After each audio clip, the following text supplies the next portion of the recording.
at malaki ang maitutulong sa bayan na magising kayo ng diwa. Pero wag nating aalisin na kung talagang mahal ni Amy ang bayan, unang segundo pa lang, alright, na hindi na dapat niya pinatakbo ang kapatid niya. Dahil siya rin na mismo nagsabi, ang mga PSG ang naglilinis ng mga kalat ng singutan ni Bangag. Umaga pa lang, ang breakfast ay what? Pulburon or MJ. Diba? Then si Inday Sara may revelation, alas 10 pa lang ng umaga, amoy whiskey na si Bangag. So nagko-corroborate lahat, which is dangerous to our nation. Dangerous kasi nga isasalang kayo sa bang-bang-bang, dangerous sa ekonomiya dahil walang pumapasok na investors, dahil nga sa Bureau of Customs pa lang, even yung mga balikbayan box natin, sarili na nilang dugo yun, na sarili nilang lahi, ninanakaw pa. Hindi porket nagsiwalat si Amy Marcos, ay magtitiwala na tayo sa kanya at siya na ang tamang Marcos o mabuting Marcos. Kasi never again Marcos. Never ever again sa pamilyang yan. Dahil sabi ko nga, okay, thank you. Dahil dati sinabi ko naman, Amy, manang, magsalita ka na. Pag nagsalita na ako, pag nagsalita ka na, sasabihin ko na sa iyo, love na kita. But no, never again. 'Di ba? Kasi ang kanyang ginawa ay iligtas ang kanyang sarili. Kasi kung gusto niyang iligtas ang Pilipino, hindi niya na pinatakbo si Bangag as a governor pa lang ng Ilocos. Siya na rin na mismo nagsabi na walang ginagawa sa Ilocos, hindi pumapasok, hindi nagtatrabaho. Alam mo na pala eh. Yung kapatid mo, tinarantado yung mga Ilocano ko, ay mga Ilocanong kababayan ko. Pinatakbo mo pa sa Senado. Tapos pinatakbo mo pa ng vice-presidente. Eh buti na nga lang, hindi na-declare ng winner, di ba? Galit na galit tayo kay Lutang, di ba? Napunta tayo sa Bangag as president. Tapos, pinatakbo pa presidente. So, hindi totoo yung feeling niya, yung intention niya for the Filipino people. It's a political survival. And this is all, about herself. About sa kanyang mga anak.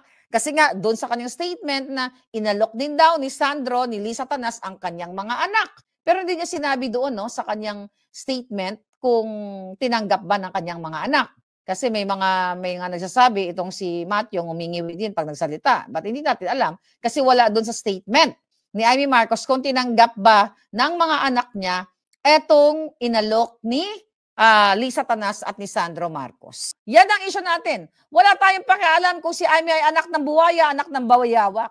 Diba? Imbis na sagutin ang issue na magpa-hair follicle, napakadali lang. Gusto nilang patunayan, magpa-hair follicle test. Sinahamon nga ni Amy na magpa-DNA daw siya, magpa-hair follicle test itong kanyang mga angkan. Pero again, mga palangga, di ba, talagang lumalabas na at si Maharlika ay dapat bigyan nyo ng award. Kahit hindi pa sila magkapatid sa ina, magkapatid sila sa uwak, sa bayawak, hindi yun ang issue natin. Ang issue natin yung inaakto ni Bangag Jr. ang pagnanakaw sa kaban ng bayan. Wala na tayong pakialam kung si Amy ay pinulot sa si Bangag, kunyari, galing sa impyerno o galing sa ibang planeta, as long as gawin niya yung tama as bilang presidente. Gawin niya yung tama para sa tao, wala tayong pakialam dun. Pero dahil nga wala silang maisagot sa katotohanan na ito na issue ni Amy, na sinabi ni Amy Marcos, hindi naman si Amy Marcos na nagpasabog. Ako tsaka si PRRD. Then fast forward, nanalo si Bangag. Dinalaman ko, nung umuwi ako, nagbabangag talaga, nag-expose ako. August of 2022, kinuyog ako dahil sinabi ko, si babaeng ahas ang nagpapatakbo. Di ba? Nang ganito, ganyan-ganyan. Binugbog nila ako ng bonggang-bongga. So mga palangga, ang Pilipinas ay lubog na. So kailangan natanggalin ang Bangag administrasyon. Pero gusto ko lang sabihin sa inyo, kahit panandalian lang na natuwa tayo na in-expose na ni Amy Marcos kasi matagal na yan, nangako na yan siya, 'di ba? Through Daryl Yap na i-expose nga niya itong kanyang kapatid. Kaya nga 'di ba binobodya ko siya everyday. I just realized kanina, sabi ko, ano kaya ang nag-trigger? Bakit nagsalita na tuluyan si Amy Marcos? Sabi ko kasi everyday dito nagsasabi ako. Sabi ko, Inday! Sinasabi ko, Inday Sara, kailan mo ba sasampalin yan si Amy? Ay, naku, Inday, di ba? Ang dami nga nadidismaya kay Inday. Ay, nakiisip ko, ito lang naman, may feelings na, imagination, maybe may thinking na, siguro, sabi ni Inday, Amy, magsalita ka na. Sabi ni Maharlika, sampalin daw kita. Sabi ni Maharlika, sampal na. Siguro sabi ni Amy, ay, naku, Day. Ay, naku, nakakaluka. Kailangan ko na talagang magsalita sa ading ko. Chuchu. Naisip ko lang yon. Okay? Katang-isip. Possible. Di ba? Kaya siguro, this is it. Kaya nga, di ba, ang sabi ko sa inyo, di ba, maraming nagagalit. Bakit si Inday Sara, nandyan pa rin kay Amy Marcos, Kaya sabi ko, I will respect her strategy. But at the end of the day, siguro yan ang inano ni Inday na kailangan. Sabi ko siya, babalina, ganyan, magsalita ka na. Or hindi, tatapon na kita. Pwedeng ganon. Kasi na-witness namin ni Harry Roque na itong si Baste, buwisit talaga kay Mangga. Okay? Kaya si Mangga, dikit na dikit kay Inday. Diba? Kaya si Mangga, dahil wala ng suporte, kailangan niya magbayad ng mga alpot na hawak ni Daryl Yap. Diba, Daryl? Musta ka naman? Maputangin niyo mga sinungaling kayo. Sino sinungaling ngayon sa atin? Gawa ka naman ng Vicente-Vicentements mo. Diba? Sino sinungaling sa atin? Kayo o ako? Siguro, hindi na ako, putangin na. Si Marley ka na matutuwa dito. Magsasabi si Amy Marcos, vindicated naman itong babaeng to. Hindi to tungkol sa akin actually. Ito ay tungkol sa future ng ating mga kabataan na binaboy ng pamilyang Marcos. Hindi pwedeng, it's the same thing with Elizaldico. Natuwa tayo kay Elizaldico dahil sinabi niya na nagsabwatan sila, na nag-deliver siya ng bahay, pero hindi siya pwedeng makaligtas kasi nag-conspire siya. Si Saldico, it's the same thing with Amy Marcos. Hindi pwede hero, hindi siya pwede maging hero. Political survival in the next election ang ginagawa niya. Ginagamit kayo, minamanipulate kayo na siya ang tamang Marcos. Mabait na kapatid. Kaluluoy na kapatid. Si Ading, iparehab. Kinausap na magbago na nakiusap kay PRRD. Putang ina. Tapos yung ordinaryong naligaw ng landas, binubugbog ng mga pulis. Kinukulong, di ba? Tapos, eto dahil si Amy nag-appeal daw, kaluluoy mo ng aking Ading, nagpaka-ate ako, bullshit. Yes, thank you na nag-expose ka. But no, dahil since the world began, sa buhay ni Bangag, since first day ng buhay ni Bangag, ay since na unang sumingot si Bangag, mga palangga, alam na ni Amy Marcos, kung ganun ang kapatid mo na may saltik at patatakbuhin ang bansang Pilipinas, dapat, Amy, ikaw na lang ang tumakbo. Bakit si Ading mo pa? At least ikaw, hindi ka naman siguro, malakas ang loob mo na magpapa-follicle test. I don't think na nag-addict ka. Marami ka lang mga botox, Pero I don't think na ina-analyze. I don't know, hindi ko naman siya ma-judge, pero malakas ang loob niya na magpapa-hair follicle test. Sana ikaw na lang ang tumakbo. Alam mo pala na-addict yung doon sa kanyang sa kanyang statement. Bata pa lang sila, nililinis ng PSG yung mga and everything. Alam mo na, addict ang kapatid mo, gamutin mo muna yung kapatid mo. Pinaano mo pa pinatakbo mo pa sinira mo pa for 3 years, namatay ang mga palangga ko sa bagyo. Dahil ninakaw nila ang flood control. 2022, 2023, 24, 25. Yung 5,500 flood control na after na sinabi ni Bangag na niyabang niya sa kanyang State of the Nation, meron tayong 5,500 flood control. Ngiwi. After ng 2 days, boom! Bumaha. May mga namatay doon. Kaya dapat retroactive ang bitay. Kung ako presidente niyo, retroactive ang bitay. Lahat bitay kayo. Diba? Tatalunin ko pa yung pinakadiktador sa buong mundo. Bangin ang kalalagyan niyo. But anyway, mga kababayan, diba? Hindi mo pwedeng, yung promotion ngayon kay Amy, magpasalamat tayo. Well, okay, I respect you. Sinabi ko kanina, thank you. Pero hindi ibig sabihin yan, bibilib ako sa'yo. Jutang Jelina, naglolokohan tayo dito. Alam mo, addictus ang kapatid mo Di ba? Iparehab mo ang kapatid mo. Addictus pala, hindi ka pwedeng palakpakan. I'm just gonna say, thank you. Manggagamit. But again, no, thank you. Never again, Marcos. Ginago mo kami. Diba? Meron pang issue din yung anak mo dyan sa flood control. Ang governor, pare-pareho lang kayo. Diba? So kaya pare-pareho lang kayong may mga kawatan. Hindi mo na pwedeng mabago ang kapalaran ninyo dahil hindi nyo naman nabago ang kapalaran ng taong bayan sa kamay nyo Diba? Ang sabi ko nga, gusto mo pa lang bumalik ang mga Marcos. Diba? Dapat ikaw ang tumakbo o si Irene ang pinatakbo mo kung siya ay hindi adikto. Bakit si Bangag na alam mo na pala, bata pa lang, yun na ang bisyo niya. So tama, yung mga kamag-anak ninyo na nagsumbong sa akin doon sa Makiki sa Hawaii, na nung namatay, I remember this expose, nung namatay si Marcos Sr. na hinahanap pa si Bangag kasi nag-a-addict. Remember that expose, my darling Clementine? Dumating si Bangag, nangingitim na si Senior, tapos bigla daw pumikit ang mata. Kumbaga, yun na yung mga last moments si Senior. Kasi si Marcos Jr. ay nasa galaan. Sumisingot. Ang daming mga mafia-mafia doon sa Hawaii, mga durog-durog doon. Kagagaling ko lang doon eh. Ba't hindi ako bibilib sa kanya? Tanga na, ginago nila ako eh. Sinungaling si Marlica. Nye. No, tapos dagdag pa si Daryl Yap. Sinungaling sa atin, mga julul. Diba? Sinong sinungaling sa atin? Ako o kayo? Alam nyo na ang kwento niyan. Kasi yung mga dramatization niya na napakahirap po ang pagpunta, tumayo at magsalita sa inyong harapan. Pero noon pa man, hindi po madali. Kapag ikaw ay Marcos, hindi talaga madali. Naintindihan ko naman yan na mahirap talaga ilaglag yung kapatid mo. Kasi kasalanan mo yan eh. Kung hindi mo siya pinatakbo na siya pala ay addictus benedictus, wala ka sanang problema ngayon. Kung ikaw ang tumakbo, baka maganda. Diba? Ang ginawa mo at nagtandem kayo ni Inday. Kaso, hindi. Punong-puno pa rin kayo ng pagnanakaw ang inyong pamilya. So, tingnan natin yung mga sinabi niya.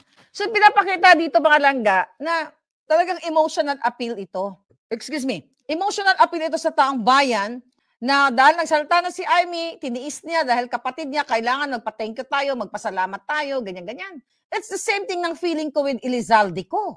Na kahit si Elizalde ko, umamin siya na nag-conspire ka sa pagnakaw sa kaban ng bayan. Nasa tamang utak ka, di ba? Kung alam mo ang tama at mali, hindi ka papasok sa racket o sa pagnanakaw ng bilyon-bilyong pera habang ang mga kababayan natin nalulubog sa baha dahil sa ninakaw ninyo. So hindi pwedeng si Zaldico ay hindi mapanagot dito. At hindi rin pwedeng hindi mapanagot si Amy kasi nagkanulo siya ng addictus benedictus eh. Bawal ang pulburon. Nag-conspire ka, nag-conceal ka. Nagpatakbo ka ng isang ng isang kapatid na pinuno ng sindikato na nag-a-addictus, mananagot silang lahat kasi accessories of the crime, yan ang isipin ninyo. Kasi si Amy, may trolls, may alpot siya na naglilinis ng pangalan niya. Hindi niya pwedeng linisin ang pangalan na siya ang tamang Amy. Putang ina, bata pa si Bangag, alam mo na nag-a-addict. Ang mga PSG, normal na lang sa kanila, yung mga Napolcom, naglilinis-linis. Alam mo pala? Yes, never again, Marcos. Hindi tayo pwede mamanipula mga bakla, mga palangga, na tayo magpapasalamat, okay? Kay Amy Marcos na dahil siya ay tamang Marcos. Bullshit yan. Pag yan ang thinking mo, may saltik ka. Magpasalamat na rin tayo na na-confirm pero not to the point na what? Hero siya? Diba? Hero? Matapos tayong pahirapan lahat, hero? Matapos namatay ang mga kapamilya ninyo dahil walang pang-dialysis, walang sinisika-sika na mga hayop na mga tiwaling doktor, nilubog sa baha hanggang ngayon sa Cebu, sa Bicol, sa buong Pilipinas na mga dinaanan ng baha. Hanggang ngayon, hindi nyo maipatayo ang bahay ninyo na pinaghirapan ninyo for 20 years, 30 years na niloan ninyo yan. Diba? Ngayon, nasa payag-payag lang kayo, nasa sako kayo natutulog o nasa saging kayo. Tapos ito mga to, mag-iyak-iyak lang, magdrama-drama lang, patatawarin ninyo. Hindi yan pwede mga bakla, mga palangga. Diba? Ano pang sinasabi niya dito? Dahil sabi niya, at dahil sa tawag ng sarili kong konsensya bilang senador, bilang kapatid, bilang Pilipino. Okay ba? Diba? Ang kanyang portrayal, senador siya, kapatid, bilang Pilipino, diba? So, nangungonsen siya. Bilang kapatid, bibi. O, ano pa mga ano niya? Sa totoo lang, mababasa naman ang lahat ng mga testimonya ng aking ama tungkol sa kanyang ugali at gawain. Ganyan-ganyan. Ano ba yung mga sinasabi niya? Noon, dahil may tatay kami, hindi ko pa siya responsibilidad. O, dahil nga andyan pa yung tatay niya, hindi niya pa responsibilidad si Bangag. Okay? Hindi pa siya ang ate-atihan. Tapos nung tumanda na si Bangag, mas naging nakakabahala. Batid daw niya na nagpupulburon. Ayun ang nga sinasabi ko. Inamin niya na nagpupulburon na si Bangag. Okay? Alam ng pamilya niya, di ba? Ngayon, mga kababayan, sabi ko nga, hindi siya pwede makalag. Hindi naman po pwede yun. Di ba yung mga inuhuli, mga pinagbebentahan ng droga? O sino nagbenta sa'yo? O si Petra, yung kapitbahay. Di ba pati si Petra hinuhuli? Sino nag-tolerate sa'yo na hinayaan ka mag-addictus? Pinagbabawal yan na substansya. Si Amy. O, wala ka pa nga statement, Amy. Ba't hindi ka mag-statement? Dito na namatay si Tantoco. Tignan mo yung mga pangyayari. Si Tantoco. At umamin. Andyan pa rin ngayon. Ano pa rin, Deputy Undersecretary, itong si Dina Arroyo Tantoco, na umamin na nagpulburon na recorded sa Beverly Hills Police, recorded sa coroner's office sa Los Angeles. Wala ka pang statement, di ba? Although nag-statement pala siya na kay Lisa, pero kulang-kulang pa rin. So mga kababayan, ang sinasabi ko dito, hindi tayo magpapaloko sa mga Marcos. Hindi porket siya ay umamin, di ba, na bangag at sinasabi niya si Lisa Tanas ay bangag din. Hindi pwedeng tayo ay what? Tayo ay magpapauto na naman, magpapabudol na naman tayo. Pinilit daw, sinabi daw niya, Ading, magpakasalan mo na si Lisa Tanas, baka sakaling magbagong buhay, tigang ko lang. Tapos sinasabi niya, nung nag-asawa, mas lumala pa ang kanyang pagkalulong sa pulburon dahil parehas silang mag-asawa. Imagine mo, Amy Marcos, ang kasalanan mo sa bayan. Mag-asawa, first lady, alam mo naman na ang first lady, pag naging first lady, ang asawa, of course, di ba may function siya? Double trouble. Alam mo pala, addictos, pati mga anak. Triple, quadruple, quintuplets. Di ba? Ang dami, 3 anak. Anong unang pinagawa dyan kay Simon? Who's that? Kay Vinny. Di ba? Pinarenovate ang playground ni Vinny. Naglaro-laro ng computer doon. Remember that? Nagpa-renovate ng mga kwarto-kwarto ng mga anak nila. Na akala mo, kanila ay Malacanang, akala mo pagmamay-ari nila. Ngayon, malinaw pa sa sikat ng araw na enabler ka. Di ba? Pare-pareho kayo. It just so happened, may isang maharlika na hindi tumigil for 3 years sa kababangag-bangag, sa kakangiwi-ngiwi, nagsayaw-sayaw pa, may dance craze pa kami, ni Harry Roque, hindi nawala ang issue sa limelight hanggang sa tuluyan ka nang wala ka nang magawa. Sa tingin niyo ba kung in-expose ko to, lalabas ba si Amy Marcos? Sa tingin niyo ba?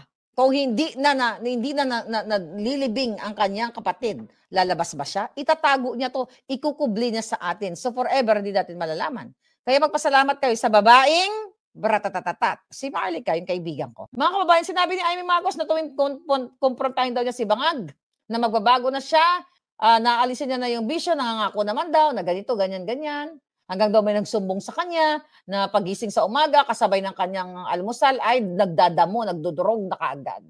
Alam mo na pala hindi na magbabago, dapat pinarehab mo. Kaya nga totoo, nagparehab siya sa Espanya. Nalala niyo yung picture ni Bangag na may lumabas na nagparehab siya sa Espanya. Yung kalbo siya, tapos may hawak siyang dyaryo. Sa Espanya yun mag-awak sa kunyari na dyaryo na para malaman, para to show na siya ay buhay pa at yung date. Di ba? Naalala niyo yun? Yeah, Power Pop. Powerhouse. Rosana De Diosa, Power Pop Mother D. Power Pop. Oo nga, parang hindi. Power Pop Girls. Di ba? So anyway, mga kababayan, so, sinabi niya na alam niya mga aktibidades, nagiinuman, barkada, binanggit pa ang mga pangalan, lahat. Bongdasa, Edwin Cruz, Enigo, Tony Boy, Anton Lagdameo, lahat yung Edwin Cruz, I think pinangalanan ko rin yan, di ba? Yung Bongdasa, kaya nga alam nyo, kaya si Agent Morales magandang kausap yan. Dahil si Bongdasa ang nagkanulo kay Bangag. Alam niyo ba yun? Nakwento ko ba yun? Siguro ngayon. Kaya nagkaroon ng authority to operate para huliin si Bangag. Kasi nakalawit itong si Bongdasa. So si Bongdasa, para hindi siya makulong, para hindi siya makalawit, tinraidor niya si Marcos Jr. Alam mo ba yan, Lisa? Nung vice presidency campaign, sabi niya, inayos ko siya dahil gusto niyang ituwid ang buhay niya at gusto niyang mag-vice presidente. Hindi siya pinalad at lalong nagkaroon ng oras para mag-bisyo. Okay, tamo kung anong panloloko sa atin ni Amy Marcos. Vice President, simula nung bata, alam niya na lumala lalo si Bangag sa kakakabisyo. Ikinubli niya sa atin. Wala tayong pakialam kung buhay nila, pamilya sila. Kahit magpiesta sila, everyday sumingot sila, hanggat magtandamatay sila, wala tayong pakialam. Choice nila yon. But ito, ang issue dito, presidente, hawak nila ang budget ng bayan, ginagamit nila ang pasilidad ng gobyerno, ginagamit nila ang pera ng taxpayers, kaya meron tayong pakialam. Meron tayong pakialam na hindi dapat tayo bibilib kay Amy Marcos na niloko tayo simulan pa lang. It just so happened na palubog na ang bangka ng kapatid niya, ililigtas niya ang kanyang sarili at ang kanyang pamilya. Yan ang katotohanan. Never again magpabudol muli kung kayo ay nagmamahal sa bayan, kung kayo ay sumusuporta kay Tatay Digong, kay PRRD, huwag kayo magpaniwala sa mga tauhan ni Amy Marcos na mga alpots. Kasi binabayaran ni Amy Marcos ang mga pagkatao ng kanyang mga trolls na mga alpotera para makasurvive siya. Diba? Never again. Ang kanila ngayon drama, oh, thank you kay Amy. Diba, sana nandun kayo. Naintindihan ninyo. Kayo man ang may pamilyang ganito, ganyan. Kahit na na-addict lang sa lasing, dapat maintindihan nyo, napakahirap ng ginawa ni Amy Marcos. Oh, lol. Nagpakahirap? Sa kanya tayo maaawa? Eh, yung mga namatay, dahil sa kasinungalingan ni Amy Marcos, yung namatay na mga kamag-anak nyo sa lahat, sa baha and everything, naawa ba si Amy Marcos doon? Na hinayaan niyang tumakbo ang kanya, binudol pa si Inday Sara, na addictus benedictus pala yung kapatid niya, 22, 23, 24, 25. Ang mga magsasaka, ang mga farmers, ang mga fisher folks, dahil hinawakan niya ang Department of Agriculture, ano nangyari? Maawa tayo kay Amy? Dahil siya nagbiga-biga doon sa stage. Bullshit. Gising. Hindi siya nakakaawa. Dapat ang pamilya nila ay burahin sa history ng Pilipinas hanggat sa kaduluduluhan ng kanilang kapu-apuhan. Dahil ang dugong nananalaytay sila ay omen sumpa pag nanakaw. Hindi niya pwedeng gamitin na siya ay nasa tamang Marcos dahil kung tama kang Marcos, jutang Ginemes, hindi mo pinatakbo ng governor, ng senator, di ba? Ng congressman, ng vice president at president. Never again, architect. Yan, ganyan ang spelling. Never again. Hindi sila nakakaawa. Kayo ang nakakaawa. Di ba? Huwag kayong pabudol muli. Huwag ka kayong ginagamitan kayo ni Amy ng mga alpots. Napalakpakan daw si Amy kasi hindi daw yan. Ano daw yan? What do you call it? Ibihira yung mga ganyan na isakripisyo niya yung kapatid. Putang ina, sinakripisyo kayong lahat. Namatay kayo dahil sa kanisinungalingan nila. Divert yan. Never again magtiwala sa mga alpots. Hanggat buhay ako, ang bunganga ako dito, dahil napatunayan ko naman sa inyo, na totoo ang pinagsasabi ko dito, hindi mapapasma ang bunganga ko, tiyo mo, mabilis pa sa typewriter yung bibig ko. Di ba? Never again. Yan ang katotohanan. Dahil ginagago tayo. Ang hirap sa atin, kaya hindi na mabigyan lang tayo. Never again. Sa mga Marcos ito, huwag kayo magpapaniwala sa mga alipores ni Daryl Yap at ni Amy, dahil sana puwerta silang gaguhin kayo. Napalakpakan nyo si Amy Marcos. Nag-thank you na ako, pero wag nyong kalimutan na binaboy niya tayo, binudol niya mga Duterte, binudol niya tayong lahat, na bata pa lang, sabi ko nga, baka nasa sinapupunan pa lang si Bangag Jr. ay sumisinghot na. Kaya nasira ang buhay nyo, naanod ang inyong mga bahay. May statement ba si Amy Marcos sa pagnanakaw ng kapatid niya? Ito, good point yan, mga palangga. Nag-statement ba siya, yung pagnanakaw, ay ang pag-deliver ni Zaldico ng 56 billion and 25 billion sa kapatid niya? Wala siyang statement. Di ba? Wala siyang statement, hindi niya kunindo na yung kapatid niya. So, nililigtas pa rin niya yung sarili niya. Wala siyang statement doon. Wala siyang sinabi na tama si Zaldico o kung ano pa man. Excuse. Kasi nga, gusto nilang iligtas ang kanilang sarili. Wag na kayong magpabudol kay Amy Marcos, ha? Okay, thank you na nagsalita ka na, at least vindicated ang lahat. Pero no, thank you. Kasi konsentidor ka. Ikaw ay konspirator. Ikaw ang dahilan kung bakit naghirap ng isa ka sa dahilan actually, kung bakit ng ganda matay ang mga inanod ng baha nating mga kababayan. Never again, huwag kayo magpabudol, huwag kayo magpapaniwala sa alpotera. Pero kung gusto nyo talagang mahalin si Amy Marcos sa kabila ng pagiging conspirator niya kay Bangag, choice nyo yan. At least kayo, ginising ko kayo. At least kayo, yun ba, hindi ko kayo binitawan, hindi ko kayo sinukuan since 2022 nung ako ay nagising sa katotohanan na ang sinuportahan pala natin ay Addictus Benedictus.